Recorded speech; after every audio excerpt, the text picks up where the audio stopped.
Hello, my name is Matt Bowman. I'm entering my fourth year in the PhD program for American Art History at the University of Iowa. Over the past 8 weeks, I've worked with Jennifer Banta at the Iowa City Area Business Partnership, also known as our Chamber of Commerce. In Jenny's words, she envisions her role as getting people together in one room to talk about common goals. These conversations concern the growth of local businesses, not only in Iowa City, but in the neighboring towns of Johnson County.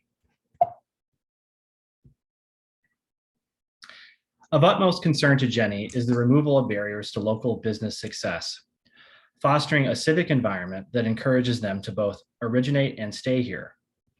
At our first meeting on June 6th, I learned that the biggest roadblock to economic progress is the lack of equitable access to high-quality, affordable childcare. Consider this statistic. 72% of Johnson County 0 to 5-year-olds have both parents in the workforce. Overall, the state of Iowa needs 360,000 plus more childcare slots to meet current demand. Parents often opt to stay at home rather than work because childcare is either too expensive or unavailable. These facts result in an annual loss to the Iowa economy totaling $935. Moreover, companies who can't recruit nor retain skilled workers will eventually leave our state and its counties. Jenny, a member of the governor's child care task force, initially assigned me the duty of writing a portion of the state of Iowa's child care business incentive grant alongside the University of Iowa hospitals and clinics, who had hoped to acquire $3 million to build an on-campus child care facility.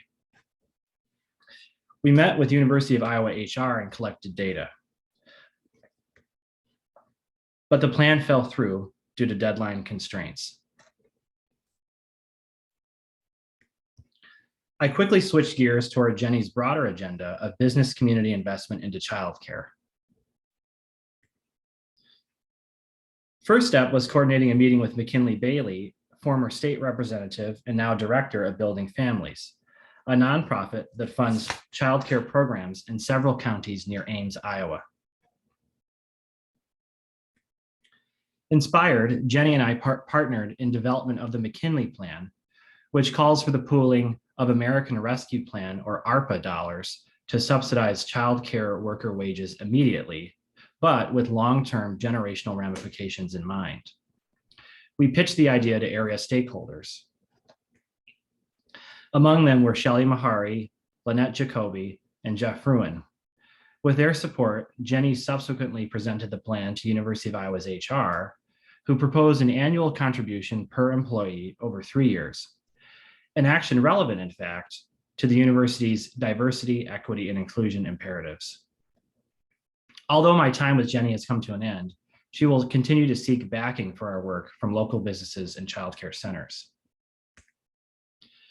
Additional internship accomplishments include my research and gathering of materials for the Iowa Women's Foundation Building Community Childcare Solutions Grant, which we intended to go toward funding for the onboarding of childcare providers or auditing and accounting matters. Also, my investigation into Polk County, located in Des Moines, or the Des Moines area, Polk County models for public-private partnerships in childcare. My compilation of national grants that Jenny can use later for funding the McKinley Plan. And last but not least, productive and informative meetings with additional childcare stakeholders from the region. Lori Nash, Dawn Oliver-Wiend, Sam Turnbull, also Lisa Williams, Missy Forbes, and Mary Jansen.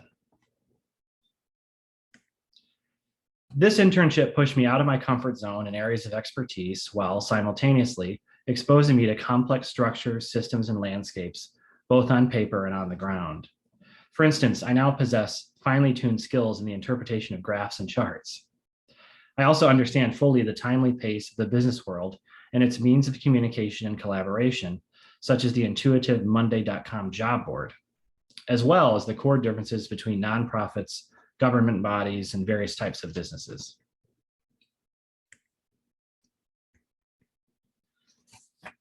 But perhaps most importantly, I now know from observing Jenny's Zoom decorum that the best way to end a meeting is on a note of levity. So here's a Walt Disney quote: "The way to get started is to quit talking and begin doing." Thank you.